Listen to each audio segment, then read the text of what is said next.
Guys, some of you might be wondering, how do you drain the radiator fluid, especially with the very little clearance that you get? So here's how I do it. You basically take a flathead screwdriver, come in from the bottom, and just tap it out. Just make sure your screwdriver is very small. I mean, look how short mine is. So it should be very tight in there. You just have to kind of feel for where the groove is and just basically undo it. It would be nice to have the car up on ramps. Mine is not currently up on ramps, and I will have about maybe 3 to 4 inches of clearance for my hand. So obviously this is just water inside, so I'm just gonna let this drain on my shop floor. So there it is, pulled it out. And here is the plug itself. I'm gonna set it down inside the bumper so I don't lose it. It won't really take that long for it to drain. After I drain it, I will put the new one in. Even when you feel low, you can still go. Even when you feel slow, you can still go. Even when there's no hope, you can still go. I never answer to no, man, I still go. Go, go, go, go, go. You know, the flow of the radiator fluid was very minor until I actually unscrewed the radiator cap. Of course, I am not surprised that that is the fact. I actually know this. This is why I'm kind of sharing it with you guys. Every time you drain your radiator fluid, it is best to remove the radiator cap, which I did right here. The radiator fluid has stopped draining. We need to go ahead and actually replace the radiator plug. I'm not sure if replacing is going to be a challenge, but no, it's enough place for fingers to at least try to start installing it. But it's really hard to get it in the grooves.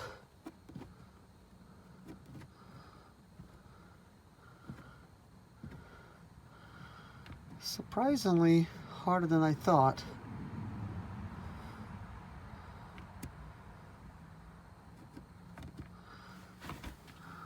I really don't know why that is.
Alright, now it's nice and hand tight. So guys, for the radiator fluid, I chose the widely available fluid that I've been using in all my vehicles.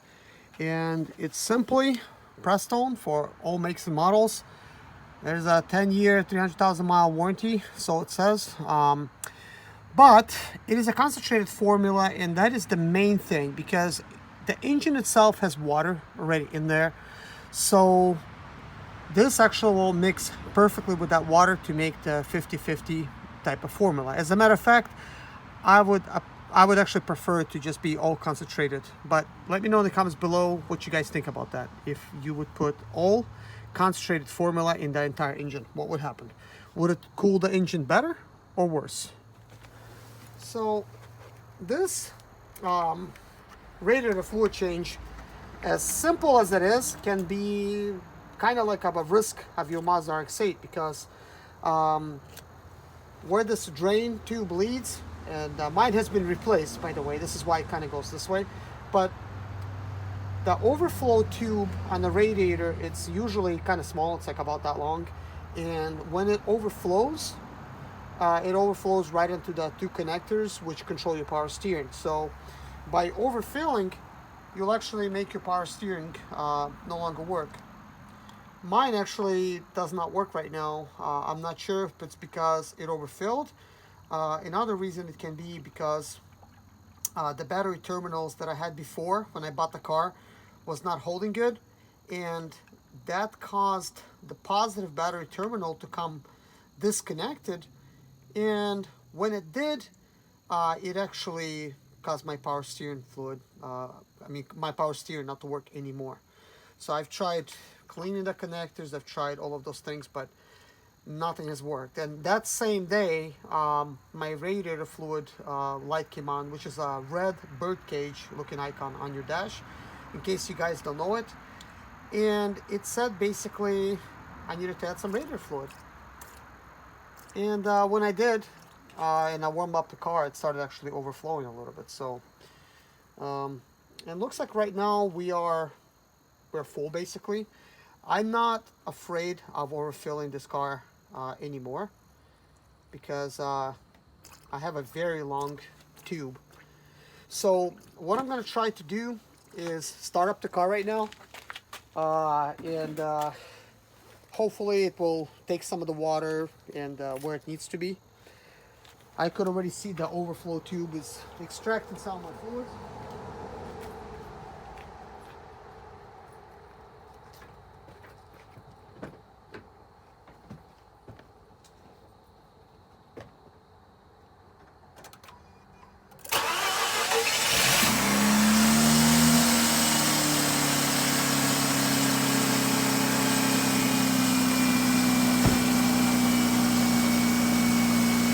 As you could see, guys, the engine starts right up, no problems.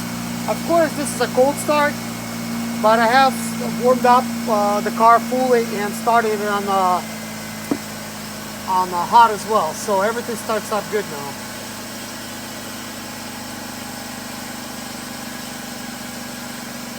So when I turn on the car, I could definitely tell that there's a lot less fluid in the tank. And I was expecting of this to happen because the engine takes some of this fluid as well. So I used up 1 whole gallon, and now I'm going to pour some more and we'll see where we're at.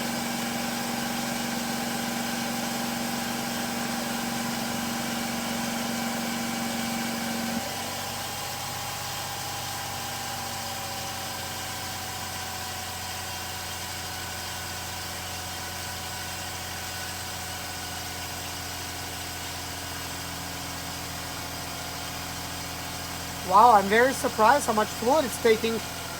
I could definitely see it filled up right about there right now. So that's actually lower than this overflow tube, which is good. But I'm gonna add it some more.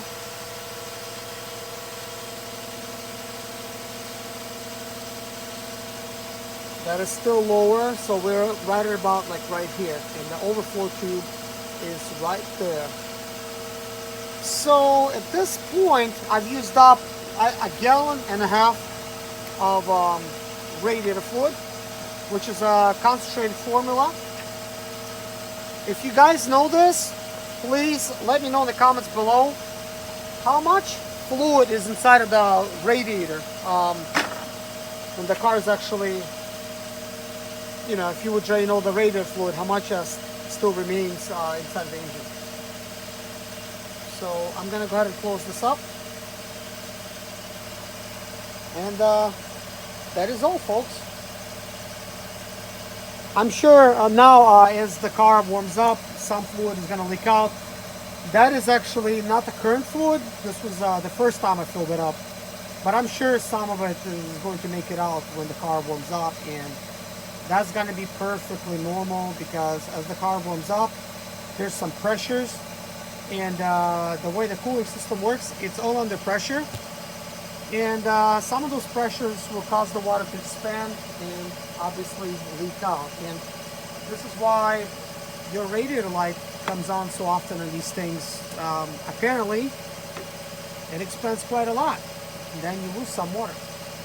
But anyways, guys, thank you so much for watching. Take care of yourself and see you guys in the next video. Bye-bye.